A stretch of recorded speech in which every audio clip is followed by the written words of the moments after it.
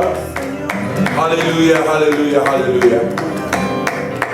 Laisse-moi partager la parole de Dieu avec vous aujourd'hui. Et la parole que je vais partager avec vous, je l'ai commencé à peu près 6 semaines passées. Et aujourd'hui, je vais terminer avec l'enseignement que j'avais commencé sur la volonté de Dieu. J'étais en train de parler sur « Je cherche la volonté de Dieu, de quoi parlez-vous » Et c'était tout un processus dans lequel j'ai essayé d'expliquer ce que c'est que la volonté de Dieu et pourquoi nous ne devons pas chercher la volonté de Dieu de la manière dont nous le faisons le plus souvent. Nous cherchons la volonté de Dieu pour nos vies, pour les décisions que nous devons prendre. Et tout au long de ce processus, j'ai montré dans la Bible que Dieu ne nous demande pas de lui demander sa volonté sur des décisions que nous devons prendre dans la vie. Dieu nous donne la responsabilité de prendre ces décisions.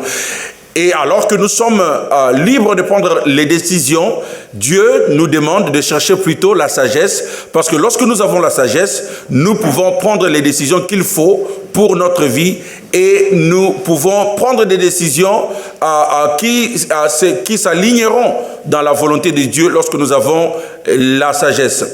Dieu a un plan spécifique pour chacun de nous, mais nous ne connaissons pas ce plan-là et nous ne pouvons pas demander à Dieu c'est quoi le plan pour notre vie. Les plans de Dieu ne peuvent être sondés. C'est Dieu qui connaît ce plan-là.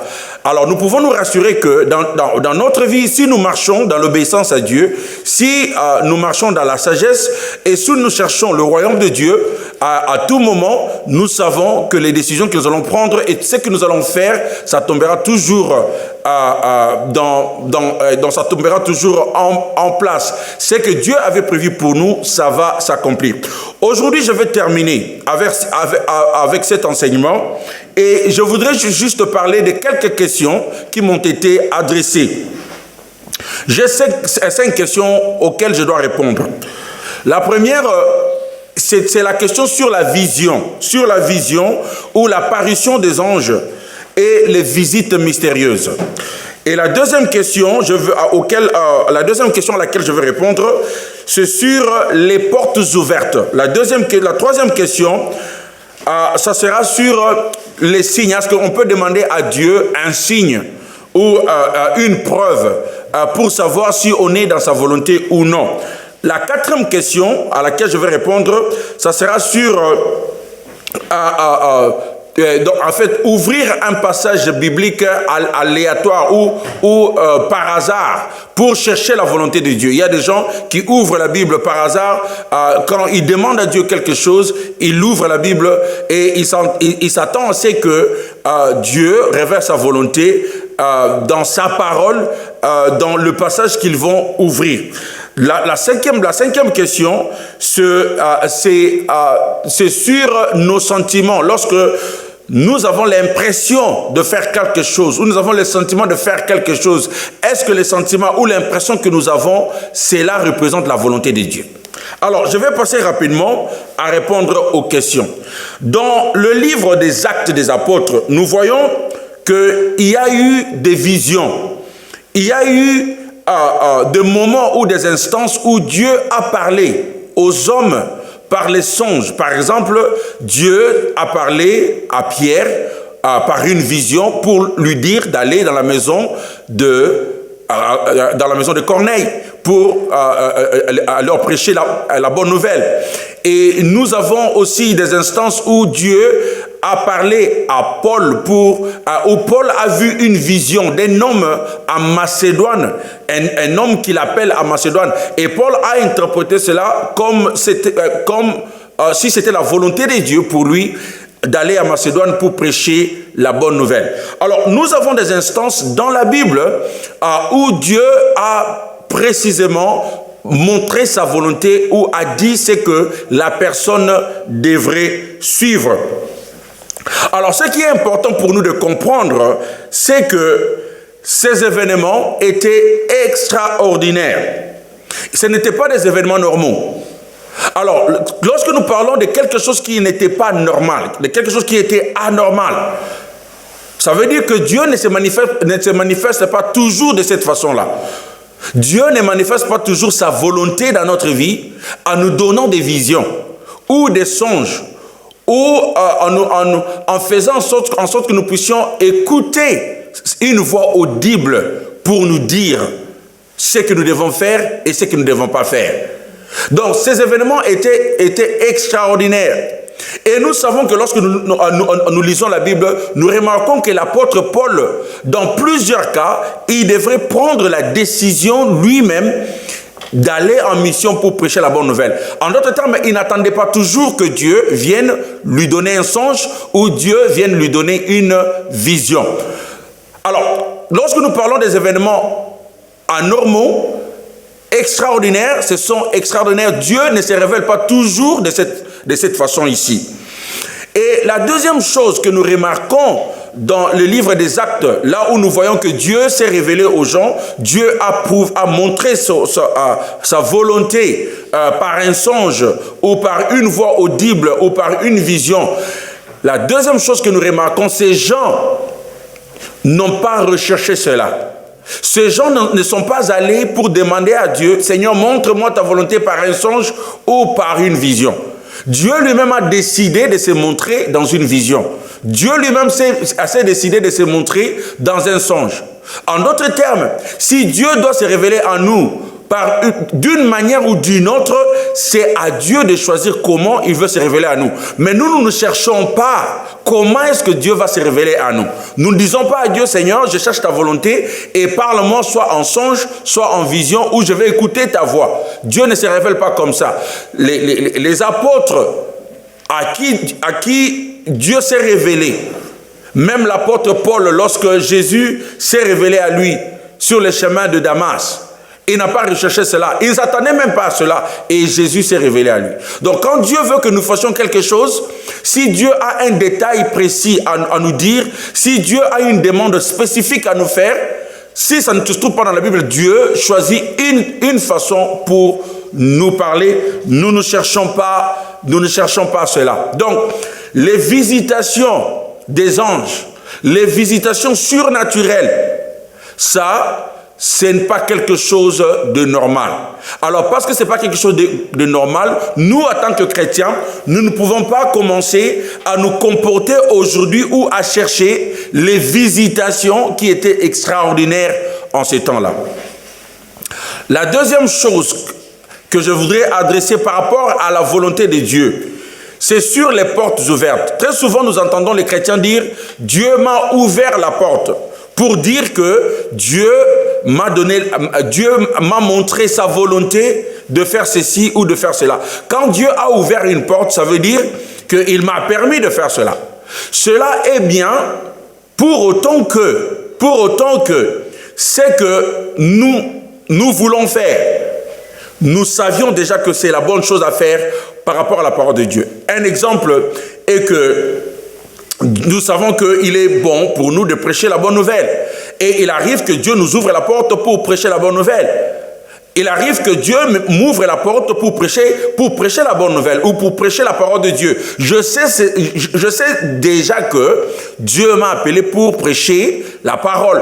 Et lorsqu'il y a une porte qui m'est ouverte pour prêcher la bonne nouvelle, alors je saisis cette opportunité-là. Donc je sais déjà que cela est une bonne chose à faire.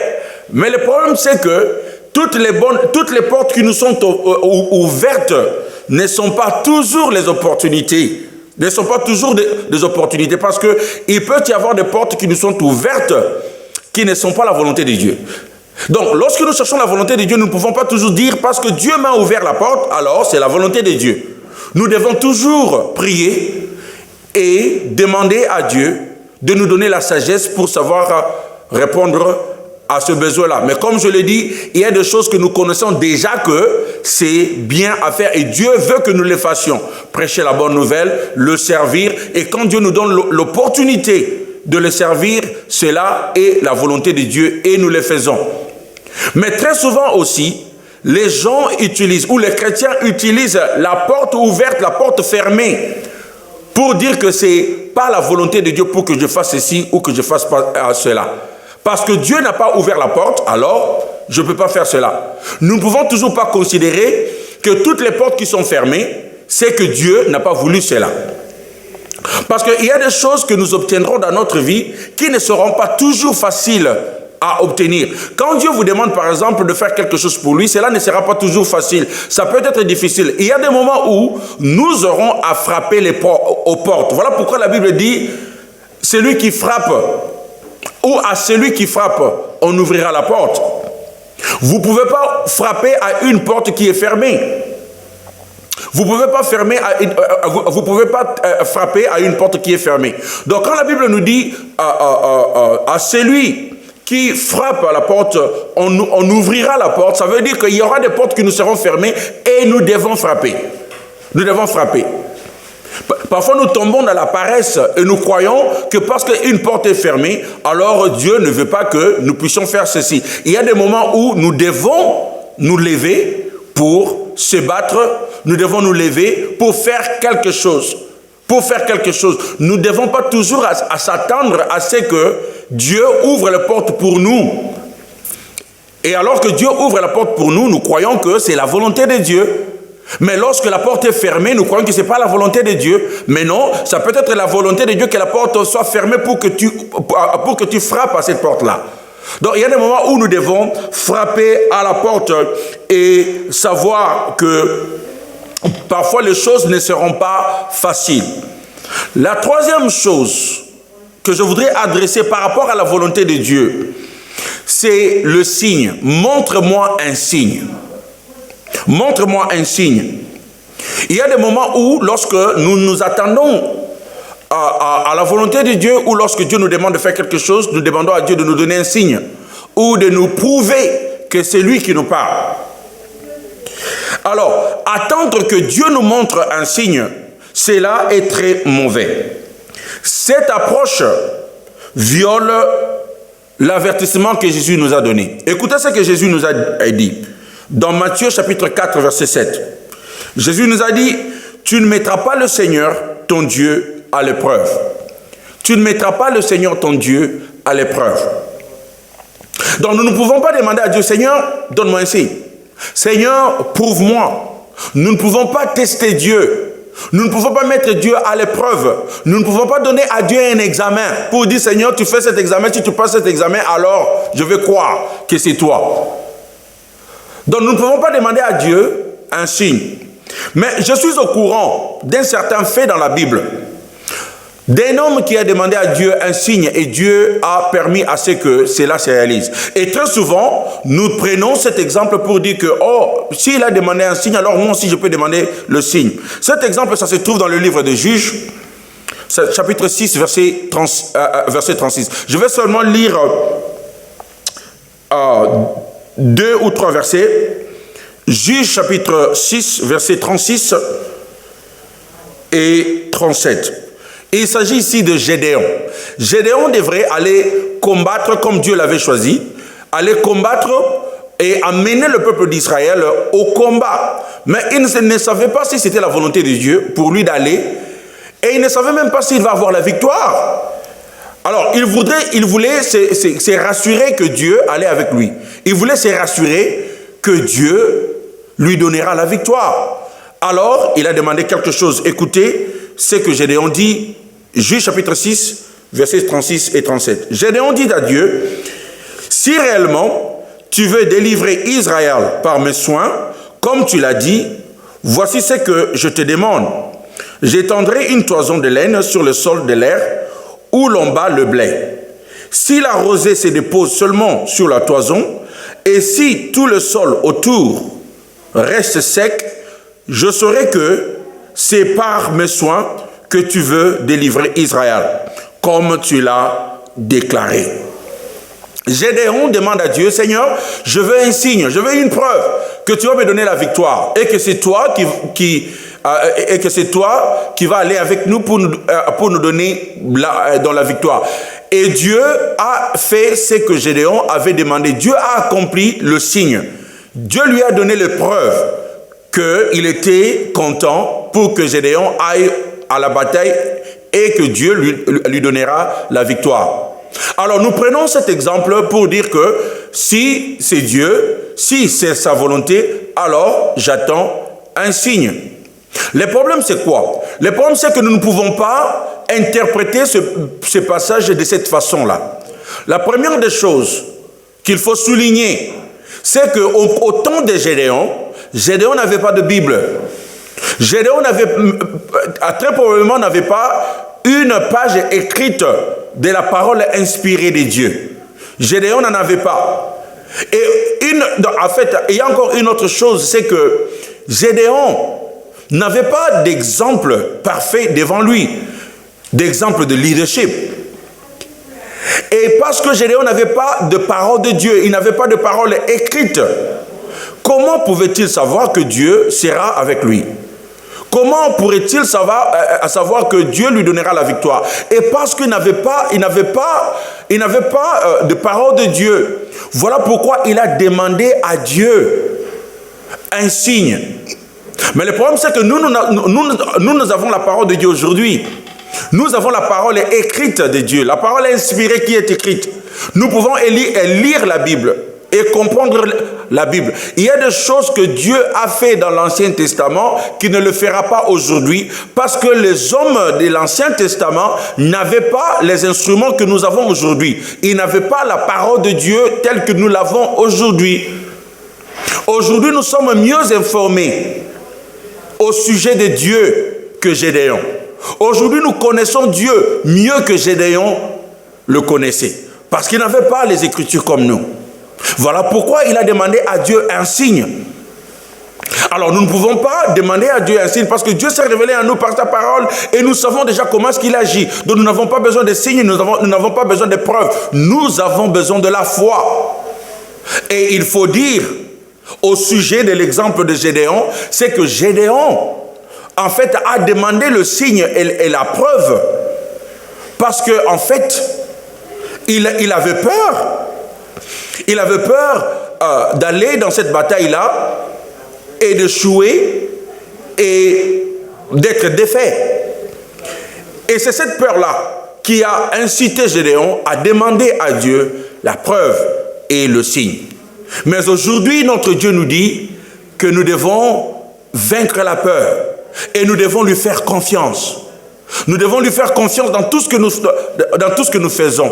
Lorsque nous avons des décisions à prendre, lorsque nous avons quelque chose à faire, nous devons faire confiance en Dieu, faire confiance que le Seigneur est au contrôle de tout ce que nous sommes en train de faire.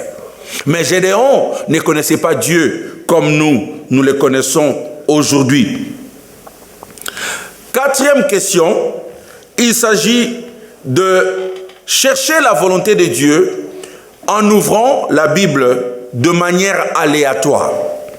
Cherchez la volonté de Dieu en ouvrant la Bible de manière aléatoire. Vous connaissez des gens qui, lorsqu'ils cherchent la volonté de Dieu, ils prennent la Bible et ils l'ouvrent et il dit, là où ça tombera, la page qui s'ouvrira, ça sera la volonté de Dieu. Seigneur, je cherche ta volonté et j'ouvre la Bible de manière aléatoire, de manière hasardeuse, et là où ça va tomber, la page qui va s'ouvrir, je vais lire ce que tu vas me dire, alors là je vais prendre ça. Alors il y a des gens qui cherchent la volonté de Dieu de cette manière-ci.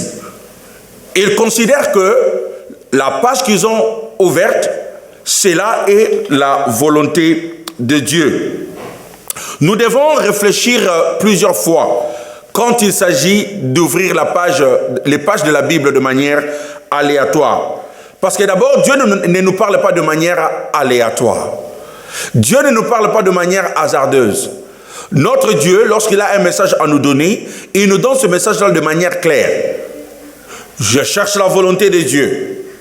Et lorsque je cherche la volonté de Dieu, Dieu ne me permet pas à ce que j'aille ouvrir la Bible de manière aléatoire et de dire, voilà, ce que Dieu voulait que je puisse retenir.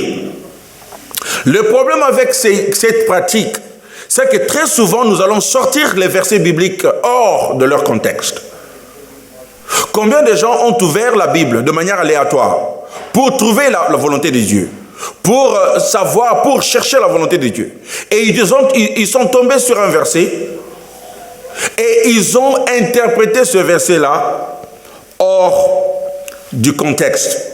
Peut-être avez-vous entendu la blague sur l'homme qui espérait obtenir un mot du Seigneur et qui s'est tourné vers Matthieu chapitre 27 verset 5 où il est dit que Judas est allé se pendre. Pas content de cette parole du jour, l'homme ouvrit sa Bible sur une autre page aléatoire où ses yeux se posèrent sur Luc chapitre 10 verset 37 où il est écrit « Et Jésus lui dit, va et fais de même. » Je sais que cet exemple peut être extrême, mais ça indique combien nous pouvons nous tromper et combien nous pouvons nous retrouver dans l'erreur parce que nous avons pris un verset hors du contexte. Quelqu'un qui cherche la volonté de Dieu et qui tombe sur un passage qui dit « Et Judas se pendit ». Est-ce que vous allez aussi aller vous pendre? Et dans l'exemple que j'ai donné, cet homme n'était pas content du verset. Il est allé dans un autre verset de manière aléatoire et il tombe sur le verset qui dit « Et Jésus lui dit, toi aussi va et fais de même. » C'était comme si Jésus confirmait le fait que le premier passage qu'il avait lu était correct. Donc il doit aller faire cela. Alors dans l'interprétation de ces passages, on peut voir que Dieu ne peut pas demander à un homme d'aller se pendre et de se suicider. Mais le passage, ça disait cela. Et le problème, lorsque nous prenons les versets bibliques de manière aléatoire pour trouver la volonté de Dieu, très souvent, nous allons mal interpréter ces versets-là et nous allons prendre ces versets-là hors du contexte. Hors du contexte. Je me rappelle d'un homme de Dieu qui est venu en Angleterre pour ouvrir une église. Et lorsqu'il est venu, alors qu'il méditait la parole de Dieu pour savoir la volonté de Dieu, il est tombé sur un passage qui disait l'ange de l'Éternel parlait à Paul. Et il disait que Paul n'ait pas peur parce que j'ai beaucoup de gens dans cette ville. J'ai beaucoup de gens dans cette ville qui vont vous aider. Alors, il a interprété ce message-là, alors parce qu'il l'avait ouvert de manière aléatoire, il a interprété comme si Dieu, comme il parlait à Paul, Dieu lui parlait, qu'il aura du succès en commençant l'église. Mais tout de suite, il s'est rendu compte que Paul n'était pas lui. Et que Corinthe n'était pas l'Angleterre. Alors, nous ne devons pas prendre les choses hors du contexte. Nous devons toujours avoir en tête à qui est-ce que Dieu parlait. Quel était le contexte et pourquoi est-ce que Dieu a donné ce message-là. Lorsque nous regardons le pourquoi, à qui et comment et l'environnement, nous plaçons les textes dans le contexte et nous savons que nous ne pouvons pas interpréter les passages bibliques de cette manière-là. Nous ne pouvons pas seulement prendre quelque chose et lire dans la Bible et dire voilà, Dieu m'a dit, Dieu m'a donné ça, alors je veux le faire. Non, nous devons toujours examiner les Écritures, la parole de Dieu est vraie, mais nous devons toujours replacer toutes choses dans leur contexte et ne pas faire nécessairement ce que la Bible dit. Et dans l'exemple que j'ai donné de cet homme de Dieu, alors qu'il s'était rendu compte qu'il n'était pas Paul, alors il a dit, Dieu va se manifester dans sa vie de manière exceptionnelle, de manière différente. La manière dont Dieu va se manifester dans sa vie ne sera pas nécessairement comme Dieu s'était manifesté à Paul. Parce que la façon dont Dieu a traité avec Paul, c'est différent de la façon dont Dieu va traiter avec Pasteur Charlie. Il va traiter avec n'importe quel pasteur. Nous sommes différents. Nous devons éviter de copier les exemples dans la Bible et dire je copie et je vais coller ça dans ma vie. Ça ne marche pas toujours comme ça avec Dieu. Alors, la cinquième et la dernière question, c'est à propos des sentiments et des impressions, parce que parfois lorsque nous prions, nous pouvons avoir un sentiment profond et nous pouvons être convaincus de ce que nous devons faire. Lorsque nous cherchons la volonté de Dieu, on se demande toujours, est-ce que je ressens, j'ai l'impression que c'est ça ce que je dois faire. La question, est-ce que l'impression, c'est toujours la volonté de Dieu? L'impression, ce n'est que l'impression. Le sentiment, ce n'est que le sentiment. Lorsque tu sens pour quelque chose, tu sens que tu dois faire quelque chose, cela ne veut pas dire nécessairement que c'est la volonté de Dieu. Parce que ce sont les sentiments. Parce qu'on peut se dire, est-ce que Dieu peut utiliser les sentiments pour nous donner la conviction que nous devons faire ceci ou nous devons faire cela? Mais comme je l'ai dit, le sentiment sont toujours les sentiments. Et l'impression, ce n'est que l'impression. Mais le problème avec les impressions n'est pas nécessairement qu'elles sont subjectives. Parce que je peux même mentionner que ça, c'est le premier problème des impressions, des sentiments. Les sentiments ou les impressions sont très subjectives. Elles ne sont pas nécessairement objectives. Ça, c'est le premier problème. Et le deuxième, c'est que ces impressions ou ces sentiments nous donnent l'impression que c'est la volonté de Dieu. Ou lorsque nous confondons nos sentiments à la volonté de Dieu. Lorsque nous confondons nos impressions à la volonté de Dieu. Très souvent, j'ai entendu des hommes et des femmes confondre ce qu'ils ressentent à la volonté de Dieu. Et surtout lorsqu'on est leader, il faut faire très, très, très attention. Parce que très souvent, quand on est leader, on conduit les autres. Et lorsqu'on a ses propres sentiments pour faire quelque chose, on tourne ça, on ne dit pas que c'est ça ce que je ressens, on dit c'est la volonté de Dieu. Parce que Dieu m'a donné ces sentiments, parce que Dieu a mis ça dans mon cœur. On dit que le Saint-Esprit m'a parlé. Et c'est cela le problème avec les sentiments, c'est cela le problème avec les impressions. L'impression reste l'impression et c'est subjectif. Et très souvent, nous devons toujours confronter nos sentiments et nos impressions à la parole de Dieu. Nous devons confronter nos impressions et nos sentiments à la parole de Dieu. Nous ne devons pas laisser que les sentiments deviennent ou se substituent à la volonté de Dieu. Lorsque vous aimez quelqu'un profondément, vous pouvez dire que voilà, c'est la volonté de Dieu. Mais ce n'est pas nécessairement la volonté de Dieu, parce que ça peut seulement être, ou ça peut, peut-être que ce n'est que votre propre sentiment. C'est ça que vous ressentez. Alors nous devons faire attention quand il s'agit des sentiments. Donc les impressions, les sentiments sont subjectifs et ne sont pas toujours la volonté de Dieu. Alors je vais conclure. Je vais conclure sur je cherche la volonté de Dieu. De quoi parlez-vous? Pourquoi je posais la question de quoi parlez-vous?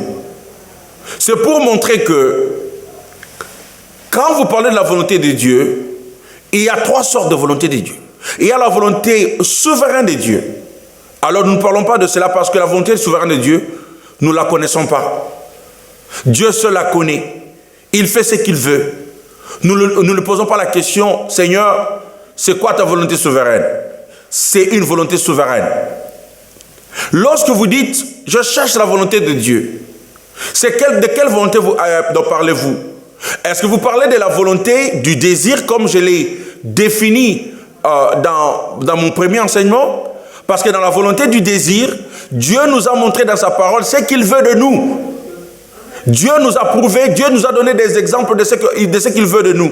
Par exemple, Dieu veut de nous que nous cherchions le royaume de Dieu par-dessus tout. Dieu nous a montré sa volonté qu'il veut que nous soyons saints, que nous gardions la sanctification. Ça, ce sont des exemples. Mais il y a tellement de choses dans la Bible. Dieu nous a déjà montré sa volonté. Il nous a déjà montré ce qu'il désire de nous. Alors, lorsque nous cherchons la volonté de Dieu, ce n'est pas de cette volonté dont nous cherchons, parce que cette volonté, ça se trouve déjà dans sa parole. Je cherche la volonté de Dieu. De quoi parlez-vous? Alors, je sais que très souvent, nous parlons de la volonté de direction. Nous cherchons une direction. Nous cherchons une réponse. Nous voulons savoir ce que nous pouvons faire dans telle ou telle circonstance, dans telle ou telle situation. Alors nous cherchons la volonté de Dieu, sa volonté de direction. Alors ce que j'ai dit, c'est que Dieu ne s'attend pas à ce que nous lui demandions la volonté de direction. Si bien que nous pouvons lui demander la sagesse pour prendre les décisions dans notre vie.